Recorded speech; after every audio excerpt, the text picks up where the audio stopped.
नई सरकार बन गई है, बल्कि वही सरकार तीसरी बार बन गई है कि मंत्रालय भी बंट गए हैं। मंत्रालयों के पूरे मतलब मंत्रिमंडल को अपना अपना काम मिल गया है, पोर्टफोलियो बंट गए हैं और की मिनिस्ट्रीज करीब करीब वही हैं जहां थी एक आध फेरबदल के साथ।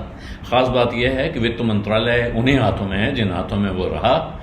और अब क्या होगा इसको लेकर थोड़ी ऊंच नीच चल रही थी। बाजार में ऐसा लग रहा था, पहले तो उत्साह दिखाई पड़ा, उसके बाद लगा कि नहीं निराशा जा रही है। पिछले महीने भर में तरह तरह के उठापटक देखने को मिले हैं। लेकिन ऐसे में जो मशहूर जापानी ब्रोकरेज है नोमुरा, उनका कहना है कि अभी बजट में अगले क्यूज दिखाई पड़ेंगे और जब वो सामने आएगा, यानी पूर्ण बजट, इंतरिम बजट आया था लेकिन जुलाई में तारीख आएगी सामने, उस समय बजट आएगा, तब आगे के क्यूज दिखाई पड़ेंगे। लेकिन तब तक उनका कहना है कि हम जो हमारा पोर्टफोलियो है वैसा रहेगा, उसमें कोई बदलाव किया नहीं गया है। और उनका कहना है कि 24,860 इस साल के अंत तक निफ्टी छुएगा 24,860 का लेवल, और इस लिहाज से वो भारत पे नज़र लगाए हुए हैं। और उनका कहना है कि जो अब चुनाव का नतीजा है उसके बाद जो बाजार में देखें तो 6% की गिरावट आई थी, लेकिन उनका कहना है कोई ख़ास हमने अपने पोर्टफोलियो में बदलाव नहीं किया है।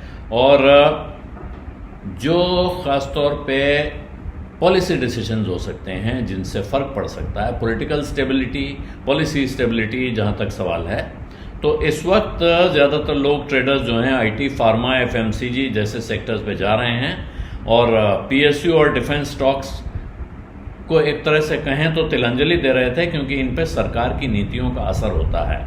लेकिन नोमुरा का कहना है कि हम financials, infra, oil and gas पर अपना फोकस जारी रखेंगे, यानी वो ओवरवेट हैं इस पर। और उनको ऐसा लगता है कि पिछले हफ्ते भर में ऐसा है कि पिछले हफ्ते भर में अगर देखें तो सारी चिंताएं ज़्यादातर दूर हो चुकी हैं और जो कैबिनेट है सामने वो दिख रहा है कि पॉलिसी कंटिन्यूटी आज की तारीख में जैसी नीतियां हैं वो उसी रास्ते पे चलेंगी, ये साफ दिख रहा है। लेकिन वो ख़ास तौर पे स्टॉक स्पेसिफिक हैं सेक्टर्स पे, जहां जिन सेक्टर्स पे वो दिमाग लगाते हैं, जैसे मैन्युफैक्चरिंग है, इन्वेस्टमेंट थीम्स है, वो इनको कंजम्पशन के ऊपर तरजीह दे रहे हैं। और तमाम जो बाजार में तरह तरह के विशेषज्ञ हैं जिनको लगता है कि सेक्टोरल रोटेशन हो सकता है, यानी यहाँ से पैसा निकल के दूसरे सेक्टर में जा सकता है, और इसीलिए लोग एफएमसीजी की तरफ बढ़ रहे हैं। और नोमुरा का कहना है कि उनको आईटी सर्विसेज और हेल्थ केयर कंजम्पशन की थीम के मुकाबले बेहतर जगह दिख रही हैं कि वो आईटी सर्विसेज में और हेल्थ केयर पे पैसा लगा सकते हैं। और अपने पोर्टफोलियो में नोमुरा अभी फाइनेंशियल्स पर, इंफ्रास्ट्रक्चर्स पर, ऑयल, गैस, टेलीकॉम, पावर, इन पर ओवरवेट है। ओवरवेट का मतलब वो इसको ज़्यादा खरीदना चाहता है, इसको तरजीह दे रहा है। जहां अभी जो करेक्शन आता है या जो आया है वो बाइंग का मौका दिख रहा है, उनको खरीद का मौका दिखाई पड़ रहा है। और इसमें वो पीएसयूज को भी शामिल कर रहे हैं जिनको लेके बड़ी आशंका थी कि कहीं जो ये सरकार के दौर में पीएसयूज में ज़बरदस्त तेज़ी दिखाई दी है, कहीं वो फीकी न पड़ जाए। तो वो कह रहे हैं हम इसमें पॉजिटिव हैं, और कैपिटल गुड्स और डिफेंस पर भी पॉजिटिव हैं, लेकिन वहाँ थोड़ा सरकार के खर्च को देखकर थोड़ा सा कॉशियस होते हैं, उस पर नज़र रखेंगे, क्यों खास तौर पर डिफेंस में। और मानते हैं कि पॉलिसी कंटिन्यूटी रहेगी, जो मैक्रो इकोनॉमिक फंडामेंटल्स हैं वो जैसे हैं वैसे रहेंगे, और अर्निंग्स ग्रोथ भी जारी रहेगी। इसको देखते हुए इक्विटीज़ पे उनका नज़रिया पॉजिटिव है। और आगे उनका, जैसा मैंने बताया, उनका कहना है कि जब पूरा बजट आएगा उसमें सारा पॉलिसी डायरेक्शन दिखेगा और वहाँ से अब आगे कोई दिशा बदलनी है तो उसका संकेत मिल सकता है। फिलहाल उनका कहना है बहुत सारे एक्सपर्ट्स के मुकाबले जो कि कह रहे हैं कि कोएलिशन गवर्नमेंट आ रही है, क्योंकि इसमें पूर्ण बहुमत नहीं है बीजेपी का, और इस वजह से यहाँ बड़ा वेलफेयर ओरिएंटेड पॉलिसी आ सकती है, यानी कि अब लोक लुभावन नीतियाँ आ सकती हैं जिसकी वजह से ग्रोथ पर असर पड़ सकता है। तो ये नोमुरा इससे इत्तेफाक नहीं रखती है।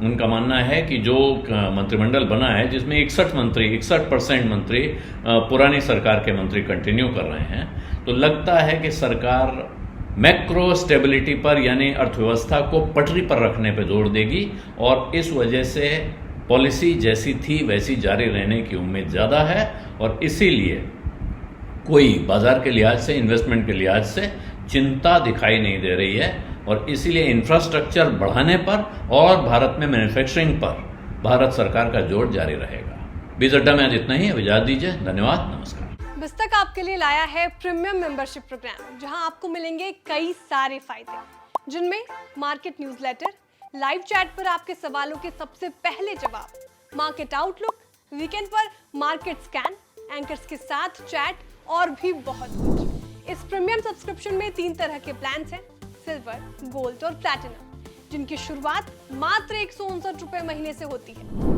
इससे जुड़ना भी बेहद आसान है। बिस्तक के YouTube चैनल पर जाएं, ज्वाइन बटन पर क्लिक करें और अपना प्लान सिलेक्ट करें। बस बन गए आप हमारे प्रीमियम मेंबर।